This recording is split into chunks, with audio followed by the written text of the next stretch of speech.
कैसे हैं बच्चे आप सभी। उम्मीद करता हूँ आप सभी एकदम मस्त होंगे, तंदुरुस्त होंगे, अपनी फैमिली का और साथ ही साथ अपनी फिटनेस का भी बहुत अच्छे से ध्यान रखेंगे। तो बच्चों, आज की इस वीडियो में हम क्या करने जा रहे हैं? आज की इस वीडियो में हम सभी करने जा रहे हैं क्लास 11 हिस्ट्री का जो हमारा पहला चैप्टर है, जिसका नाम है लेखन कला और शहरी जीवन। इस चैप्टर को कंप्लीट करने वाले हैं। पार्ट 1 पहले ही अपलोड कर चुका हूँ। अगर आप लोगों ने पार्ट 1 को नहीं देखा है तो जरूर देखें।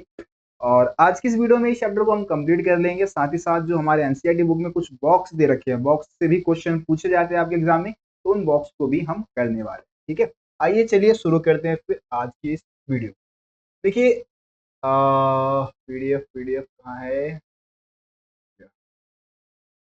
देखो, पिछली वीडियो की अगर मैं बात करूँ तो पिछली वीडियो में मैंने आप लोगों को मेसोपोटामिया की लेखन कला के बारे में बताया था। यानी कि मेसोपोटामिया के लोग जो है किस तरीके से लेखन कार्य करते थे, लिखने की कला कैसी थी, लेखन का जो कार्य था वो किस तरीके से संपन्न किया जाता था, है ना। पट्टिका कैसे बनाते थे, किस तरीके से कौन सी लिपि का इस्तेमाल करते थे, ये सारी चीजें हमने पिछली वीडियो में बात कर ली थी। आज की इस वीडियो में जो हमारा पहला टॉपिक रहेगा बच्चे, सेकंड पार्ट में जो हमारा पहला टॉपिक रहने वाला है, ये देखिए आप पहला टॉपिक। अरे भाई, मेसोपोटामिया में साक्षरता की स्थिति कैसी, ठीक है। तो साक्षरता का मतलब होता है पढ़े लिखे लोगों की संख्या कैसी थी, मतलब कितने लोग पढ़े लिखे थे या नहीं थे। इसके बारे में इस टॉपिक में हम बात करने वाले हैं, है ना। मेसोपोटामिया में अगर साक्षरता की स्थिति की बात करें बच्चे, तो साक्षरता की स्थिति बहुत मतलब खराब कह सकते हैं। मतलब बहुत ही कम लोग जो थे मेसोपोटामिया में वो पढ़े लिखे थे, ठीक है। इसके पीछे का रीजन क्या था? एक तो भाई जो किलाकार लिपि, आपको मैंने बताया कि हड़प्पा मेसोपोटामिया सभ्यता की जो लिपि थी, है ना, मेसोपोटामिया के लोगों की जो लिपि थी वो किलाकार लिपि थी। और किलाकार लिपि में क्या था कि चिन्हों की जो संख्या थी वो सैकड़ों में थी, मतलब बहुत ज्यादा चिन्ह सीखने होते थे। अगर आप पढ़े लिखे लोगों की कैटेगरी में आना चाहते हैं तो आपको बहुत सारे अक्षर सीखने होंगे। जैसे अब अगर हिंदी भाषा की बात करूं, हिंदी भाषा में जो हमारी देवनागरी लिपि होती है बाबू, ठीक है, कौन सी लिपि? देवनागरी लिपि। तो आप सभी को पता है कि जो हमारी देवनागरी, हाँ, देवनागरी लिपि में चिन्हों की संख्या कितनी है? लगभग लगभग अगर आप देवनागरी लिपि की बात करें तो 52 के आसपास, 48 से 52, है ना। ऐसे अगर हम इंग्लिश में बात करें तो आपको सिर्फ 26 चिन्ह सीखने होते हैं। अगर आप इंग्लिश भाषा को, इंग्लिश लैंग्वेज पे अपना पकड़ बनाना चाहते हैं तो 26 अल्फाबेट होते हैं जिसको आपको सीखना होता है। लेकिन जब हम बात करते हैं हड़प्पा मेसोपोटामिया सभ्यता के लोगों की, तो भाई मेसोपोटामिया जो लोग थे उनको सैकड़ों में चिन्ह सीखने होते थे, जो कि एक बहुत ही मुश्किल काम था। और दूसरे अगर हम कारण की बात करें तो आपको पता है कि ये जो लिपि थी वो बहुत ज्यादा पेचीदी थी, मतलब बहुत कठिन था लोगों के लिए सीखना। और एक और रीजन आप बता सकते हो कि भाई वहां के लोग मिट्टी की पट्टिकाओं पे लेखन कार्य करते थे और पट्टिका बनाना भी बहुत मुश्किल था। आपको पता है कि अगर एक बार पट्टिका सूख गई ना तो उस पर लेखन कार्य नहीं हो सकता था। सूखने के बाद गीले आकार में ही हमें जो भी चीजें लिखनी है वो गीले रूप में ही लिखना होगा। तो ये भी एक रीजन मान सकते हैं कि भाई लेखन का जो काम था वो काफी मुश्किलों से भरा हुआ था, है ना। तो इस वजह से साक्षरता जो थी वो काफी कम देखने को मिलती है हमारे को मेसोपोटामिया में। देखो बच्चे, अगला टॉपिक क्या है हमारे पास? अगला टॉपिक है कि दक्षिणी मेसोपोटामिया में शहरों का विकास, है ना। एनसीईआरटी बुक में भी हूबहू ऐसा ही टॉपिक दिया हुआ है। देखो, तो आप सभी को ये बात पता है कि सबसे पहले अगर मेसोपोटामिया में किसी एरिया में, किसी क्षेत्र में शहरों का विकास होता है तो दक्षिणी भाग में ही होता है ना। तो इसीलिए हम दक्षिणी भाग में मेसोपोटामिया के दक्षिणी भाग में कौन कौन से कितने प्रकार के शहरों का विकास हुआ उसकी बात करने वाले इसमें। देखिए, तो दक्षिणी मेसोपोटामिया की अगर हम बात करते हैं, लगभग हम देखते हैं कि 5000 ईसा पूर्व के आसपास, 5000 ईसा पूर्व के आसपास क्या होता है बच्चे, यहाँ पे बस्तियों का विकास होना शुरू हो जाता है। मतलब बस्तियां विकसित होने लग जाती है और यही बस्तियां धीरे धीरे फिर शहरों का रूप ले लेती है। और यहाँ पे कुल मिला के 3 प्रकार के शहरों का विकास देखने को मिलता है। अब देखो कौन से 3 प्रकार है बाबू, यहाँ पे देखो सारी चीजें लिखी हुई है हमारे, है ना। देखो क्या लिखा है कि लगभग 5000 ईसा पूर्व के आसपास यहाँ पे क्या होता है, बस्तियों का विकास होना शुरू हो जाता है। और एक कई प्रकार की बस्तियां थी, है ना। ठीक है, यहाँ पे शहर जो 3 प्रकार के शहर विकसित हुए थे, 3 प्रकार के शहरों का विकास देखने को मिलता है। जिसमें से प्रथम प्रकार के शहर जो थे वो मंदिर के चारों तरफ विकसित हुए थे बाबू।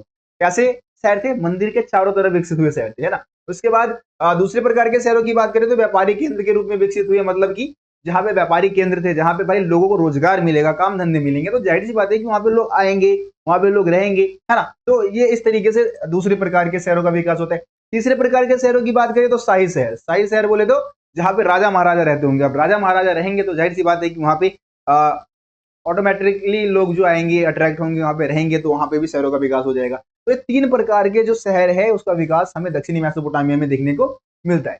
आई होप कि आप सभी को ये चीजें समझ में आ गई होगी। चलो बाबू, अगले टॉपिक की तरफ चलते हैं। ये चित्र बन गया। हम्म अगला टॉपिक क्या है? मंदिरों के स्वरूप। यहाँ पे हम बात करने वाले दक्षिणी में जो मेसोपोटामिया के जो मंदिर थे उसकी क्या विशेषता थी। काफी इंपॉर्टेंट टॉपिक है बच्चे, आपके पेपर में यहाँ से क्वेश्चन बनेगा, पेपर में क्वेश्चन देखने को मिलेगा। फ्री के नंबर है, 11th क्लास के बच्चे मेरे, फ्री के नंबर है, बहुत आसान टॉपिक। आप जरा देखो, तो मेसोपोटामिया की अगर हम मंदिरों की खासियत की बात करें, विशेषताओं की बात करें, तो देखो पहले सबसे पहली बात तो मेसोपोटामिया का जो मंदिर था तो एक छोटा सा देवालय होता था, है ना। देवालय यानी कि जहाँ पे देवी देवताओं को रखा जाता था, ठीक है। छोटा सा देवालय होता था जो कि कच्ची ईंटों का बना था। ये देवालय कैसा बना था, कैसी ईंटों से बना था, कच्ची ईंटों से बना होता था, ठीक है। मंदिर विभिन्न प्रकार के देवी देवताओं का निवास स्थान माना जाता था, क्योंकि देवी देवताओं की जो मूर्तियां है वो इन मंदिरों में ही रखे जाते थे, इसलिए हम देवी देवताओं का निवास स्थान कह सकते हैं। जैसे कि अगर आप उर की बात करो, उर जो है वो चंद्र देवता के रूप थे, है ना। तो मेसोपोटामिया में चंद्र देवता को क्या कहा जाता था बच्चे, उर देव, है ना, उर, ठीक है। इसके अलावा इन्नाना की बात कर लेते तो इन्नाना जो है वो प्रेम और युद्ध की देवी थी। इन्नाना कौन थी बच्चे, प्रेम और युद्ध की देवी, यानी कि अगर कोई अपने प्रेम को नहीं जीत पाया तो भाई इन्नाना देव की आराधना करे कि हे भगवान, हे ईश्वर, मुझे अपनी प्रेमिका से मिला दो या फिर मुझे अपनी प्रेमी से मिला दो। भाई इन्नाना देव, इन्नाना, हाँ ठीक है, तो इन्नाना जो है आपको मिला देगी, मतलब देव नहीं, देवी थी। इन्नाना जो थी वो देवी थी, है ना। या फिर युद्ध में किसी राजा महाराजा को जीत हासिल करना है तो इन्नाना देवी की आराधना करता था वो। जैसे कि हमारे बहुत सारे राजा महाराजा काली माता की भक्ति करते थे या दुर्गा माता की भक्ति करते थे, उनको बलि चढ़ाते थे, ऐसे ही इन्नाना देवी भी, ठीक है।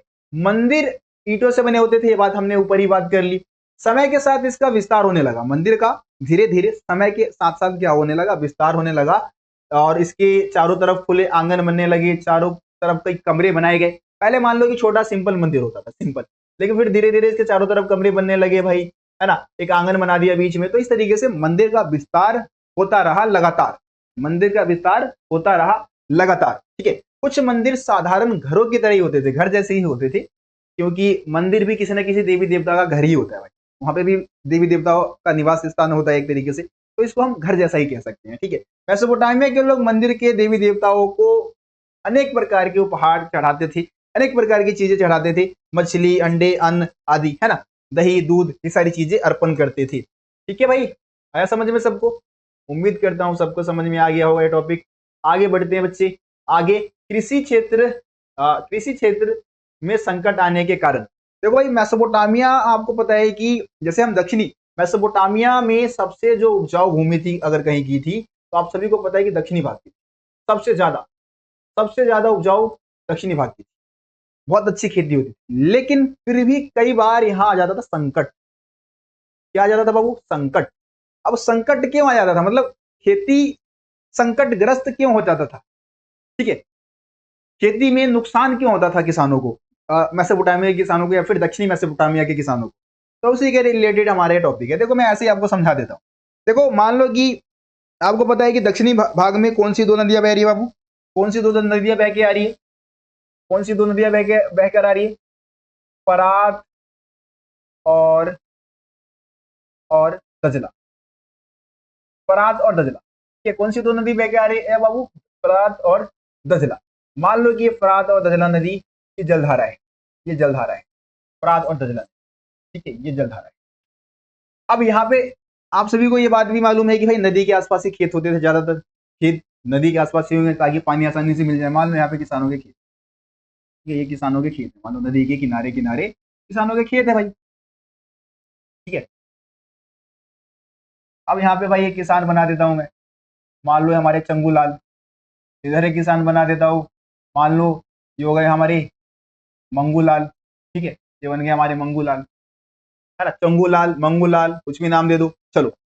तो कई बार क्या होता था कि ये जो हमारा चंगूलाल है, मतलब ऊपर का जो किसान है चंगूलाल, नदी के ऊपर का किसान जो है चंगूलाल, उसने क्या किया भाई, बहुत ज्यादा पानी यूज में ला लिया भाई खेतों में। सोचा कि भाई इस बार ना, मतलब धान की खेती किया हो तो भाई दबा के पानी दूंगा, दबा के।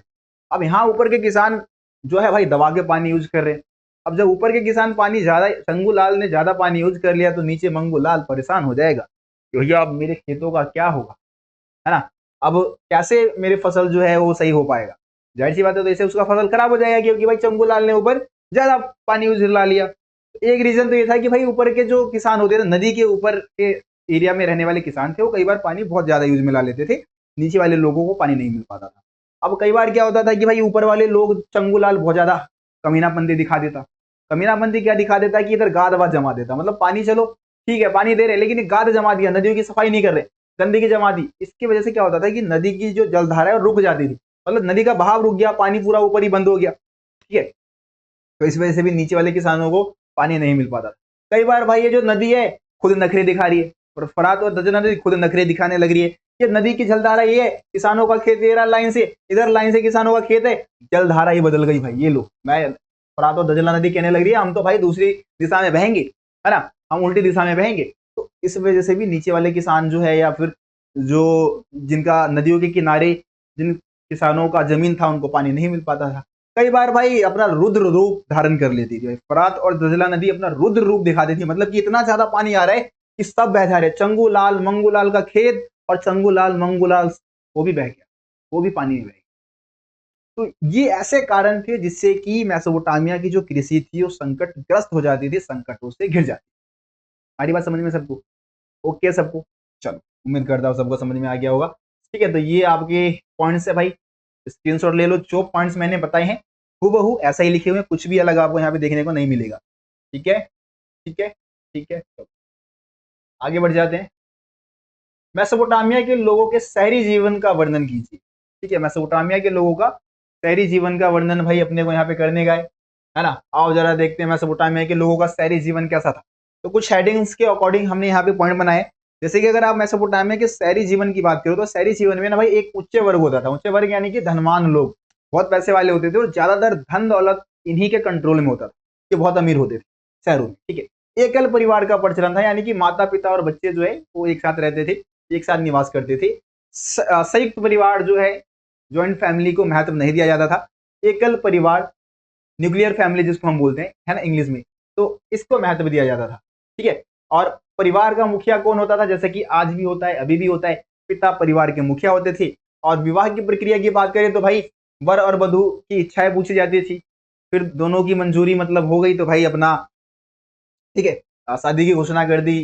फिर सामान, मतलब जैसे पता नहीं है, फैमिली एक फैमिली दूसरे फैमिली से मिल रहे हैं, दहेज वहेज दे रहे हैं, तो ऐसे ही सामान का आदान प्रदान हो रहा है। तो ये सारी चीजें वहां पे भी चलने लग रही थी भाई। देखो लिखा भी है, विवाह करने की इच्छा के विषय में घोषणा की जाती थी कि भैया हाँ ये लड़की मुझे पसंद आ गई है, ये लड़का मुझे पसंद आ गया है, दोनों की भाई सारी फैमिली वैमिली वाले राजी है, तो फिर बात आगे बढ़ेगी। नहीं तो फिर दिक्कत तो होती है यार, है ना, दिक्कत हो जाएगी फिर अगर फैमिली वाले नहीं मानेंगे तो फिर। तो मतलब पहले घोषणा कर दो कि भाई ये बंदी मुझे पसंद आ गई है, बंदा मुझे पसंद आ गया है, घर वाले रेडी है, तो भाई सारा सामान वामान का आदान प्रदान होगा, वस्तुओं का आदान प्रदान होगा, जो रीति रिवाज है उसके तहत शादी कर दी जाएगी। ठीक है, तो ये मेसोपोटामिया के शहरी जीवन के बारे में था। आसान पॉइंट है, कोई ज्यादा मुश्किल नहीं है। ठीक है, सबको समझ में आ गया होगा भाई, उम्मीद करता हूँ सभी को समझ में आ गया होगा।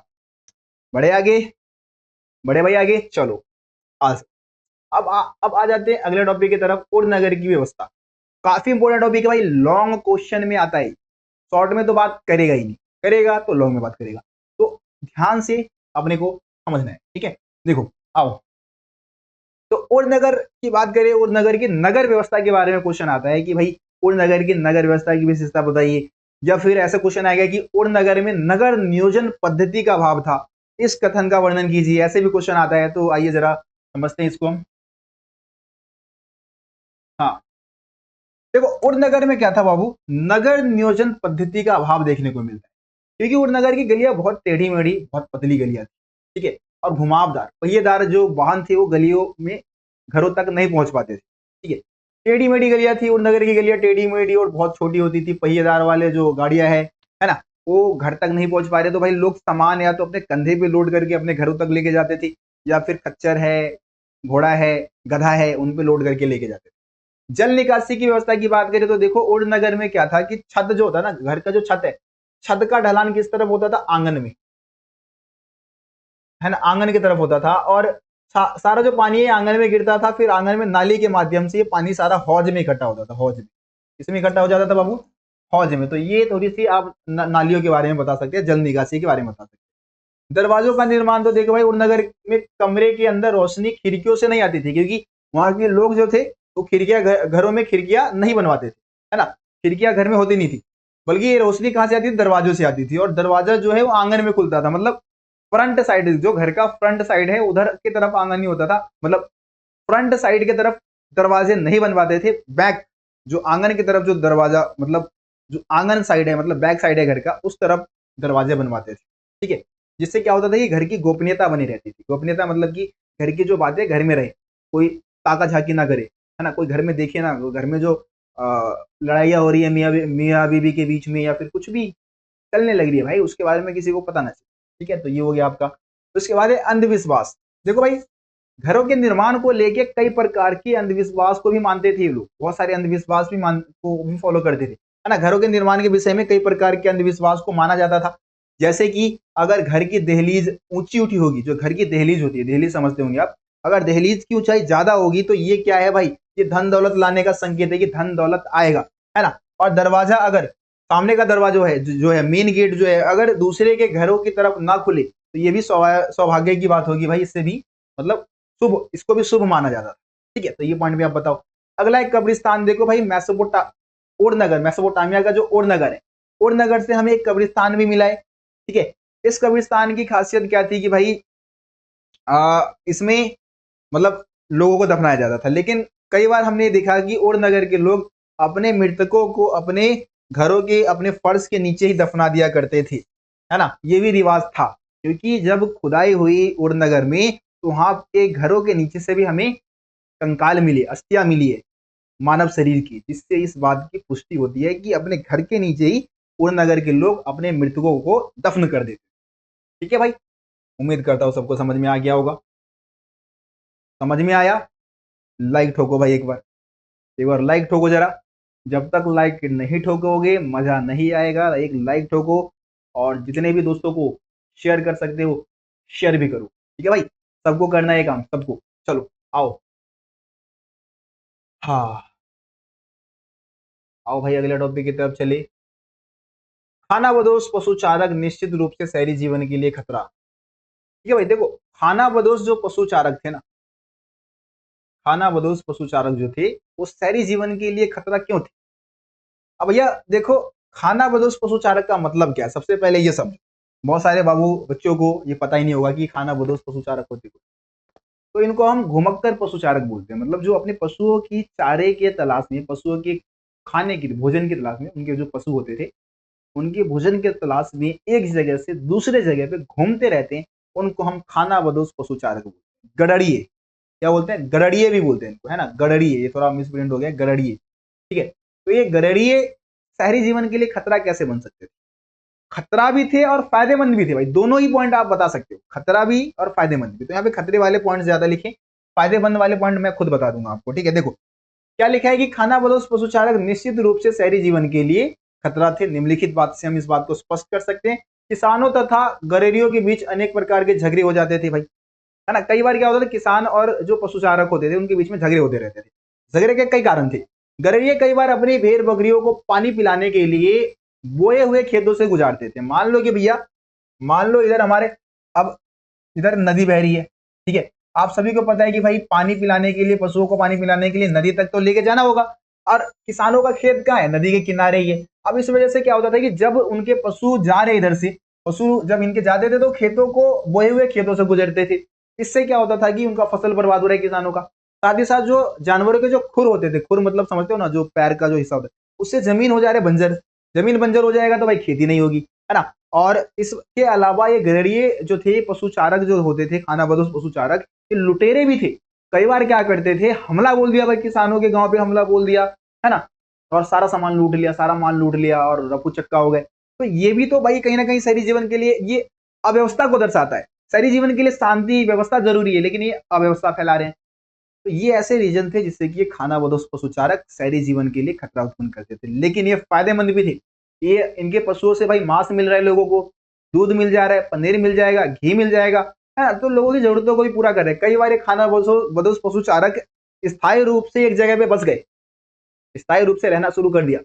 तो इससे क्या हुआ कि वहां का जनसंख्या बढ़ेगा धीरे धीरे, और फिर वो भी कहीं ना कहीं शहरों के विकास में योगदान देगा ना वो चीज। तो इससे भी उन्होंने शहरी जीवन में एक तरीके से योगदान दिया। ठीक है, तो ये पॉइंट भी आप बता सकते हैं। आइए, मारी नगर इतना समृद्ध क्यों था?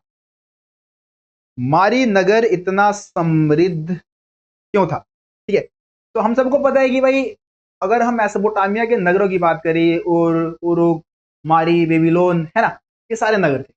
उन सब में सबसे समृद्ध, सबसे धनी जो शहर था वो मारी था। ठीक है, अब मारी नगर इतना समृद्ध क्यों था उसकी बात करेंगे बच्चे हम। आओ जरा देखें।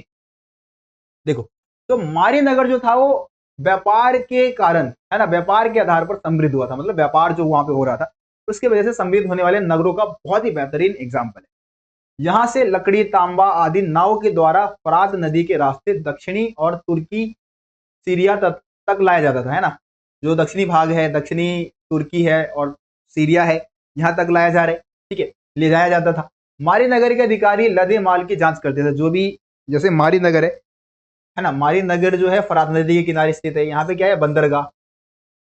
बंदरगाह, बंदरगाह मतलब जहाँ पे नाव जहाज रुकते हैं, समुद्री जहाज मतलब जो है वो रुक रहे हैं। ठीक है, तो ये नदी किनारे स्थित था। अब यहाँ पे जो नाव आ रहे हैं, सामान से लदे हुए जो नाव जहाज आ रहे हैं, मारी के अधिकारी क्या कर रहे हैं, जांच कर रहे हैं सामान का कि भाई कितना सामान है।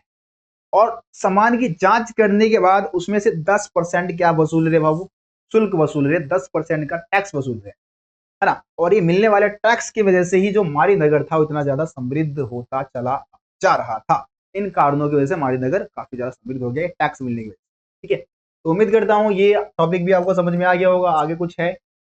आगे कुछ नहीं होगा मेरे हिसाब से, यहीं पे हम इसको खत्म करते हैं। ठीक है, और एनसीईआरटी बुक में भी ज्यादा कुछ और नहीं बता रखा। बॉक्स की चीजें हैं, मैं एक बार आपको 4-5 मिनट और लगेगा और ये हमारा जो वीडियो है खत्म हो जाएगा। बॉक्स भी मैं आपको समझा देता हूँ। ठीक है, तो एक आध टॉपिक इसमें उतना इम्पोर्टेंट भी नहीं है जितना मतलब कि हमें उसके लिए एफर्ट लगाना पड़े, तो आप उसको स्किप भी कर देंगे तो कोई दिक्कत वाली बात नहीं है। ठीक है, यहाँ देखो हमारे यहाँ पे मेसोपोटामिया में पुरातात्विक खोजों की शुरुआत जो हुई थी 1840 के दशक से हुई थी। कुछ डेट भी जो इंपॉर्टेंट डेट वगैरह बीच बीच में होगा ना, वो भी मैं आपको एक बार बताता हुआ चलूंगा, तो वहाँ पे भी आप फोकस मार लेना भाई एक बार। ठीक है, काम की चीजें बताऊंगा, सिर्फ मैं एनसीईआरटी बुक में से काम की चीजें बताऊंगा। ठीक है, देखो मेसोपोटामिया में जो पुरातात्विक खोज की शुरुआत जो हुई थी, मतलब कि इतिहासकारों ने खनन वगैरह करना शुरू किया, जानकारी जुटाना जो शुरू किया था, वो लगभग 1840 के दशक से शुरू हो गया था, है ना। और वहाँ के, या वहाँ के दो स्थान जैसे कि उरुक और मारी में जिन्हें पर आगे हम चर्चा करेंगे, ऐसा लिखा हुआ है। ठीक है, उत्खनन कार्य कई दशकों तक चलता रहा। इन नगरों पर बहुत सालों तक मतलब जो पुरातात्विक थे उन्होंने खनन कार्य किया और बहुत सारे इतिहास के बहुत सारे स्रोत हमें वहां पे मिले हैं। इमारतें, मूर्तियां, आभूषण, कब्र, औजार, मुद्राएं, ये सारी ऐसी जानकारी है जिस मतलब ऐसे स्रोत है जिससे कि हम मेसोपोटामिया के बारे में जानकारी पा सकते हैं। ठीक है,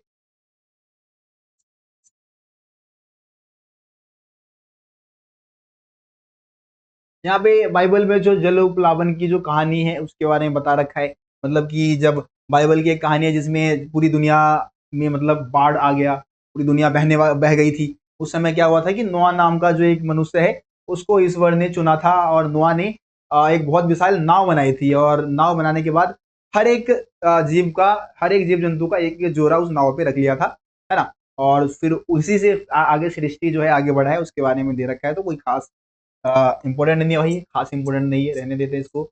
आगे बढ़ते हैं, आगे बढ़ते हैं। अगला बॉक्स कौन सा आएगा? देखो यहाँ पे भी कुछ चीज़ें हैं, यहाँ पे कुछ चीज़ें इंपॉर्टेंट है। देखो यहाँ पे कुछ चीज़ें इंपॉर्टेंट है जो कि आपके पेपर में अक्सर पूछा जाता है। देखो, मेसोपोटामिया की प्राचीनतम नगरों का निर्माण कांस्य युग यानी लगभग 3000 ईसा पूर्व में शुरू हो गया था, है ना। मेसोपोटामिया के अधिकांश नगर जो है इसी समय काल में विकसित हुए। ठीक है, 3000 ईसा पूर्व के आसपास, जिसको हम कांस्य युग के में मानते हैं। कांस्य युगीन नगर कह सकते हैं इनको हम, है ना। कांसा जो है तांबा और रागे के मिश्रण से बना हुआ था। ठीक है, कांसा जो है वो दो धातुओं से मिलकर बनता था, तांबा और रागा से मिलकर बनता था।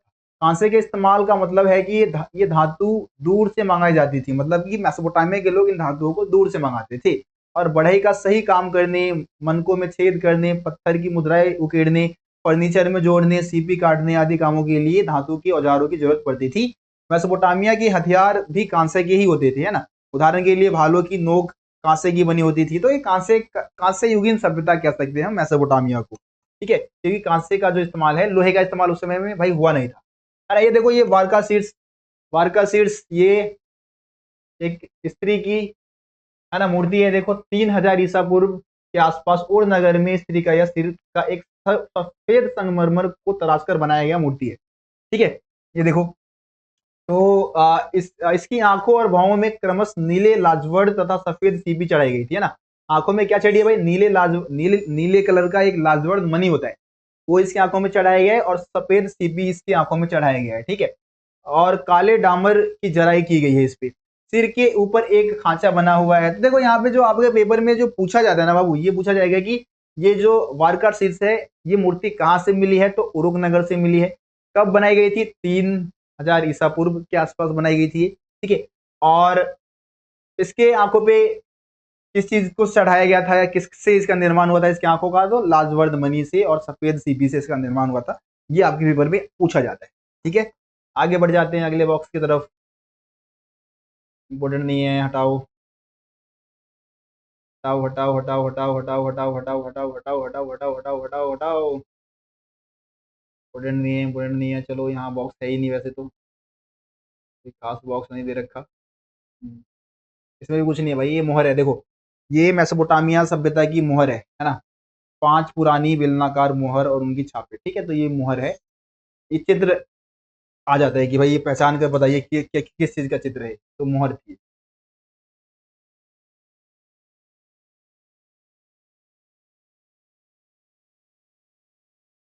हम्म, कोई खास इंपोर्टेंट नहीं है भाई ये बॉक्स भी।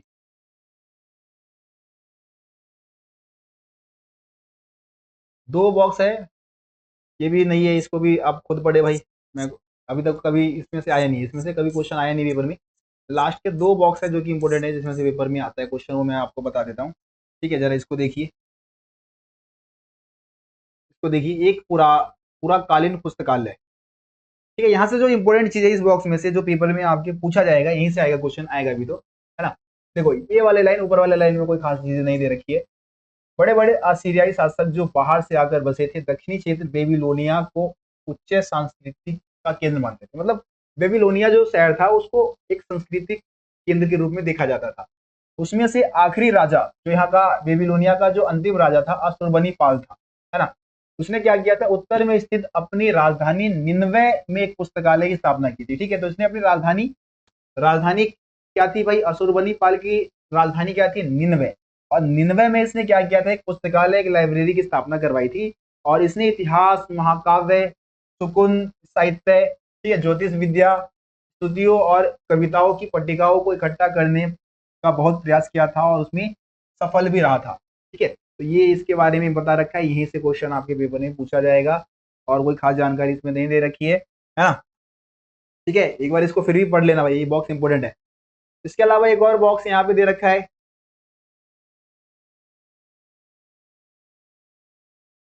एक और बॉक्स हमारा इधर दे रखा है भाई,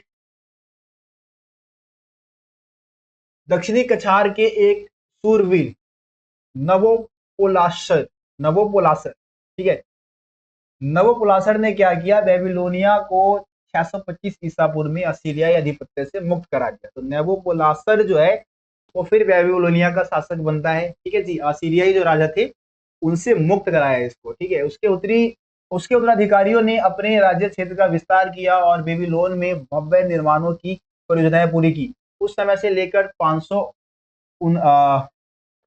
50 539, है ना, 539 ईसा पूर्व में ईरान के एक मेडी एक मेनिड एक मेनिड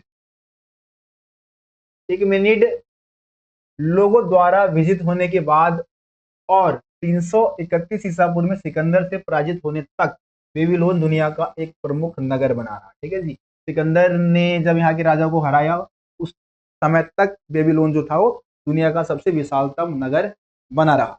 ठीक है, इसका क्षेत्रफल 850 हेक्टेयर से भी अधिक था।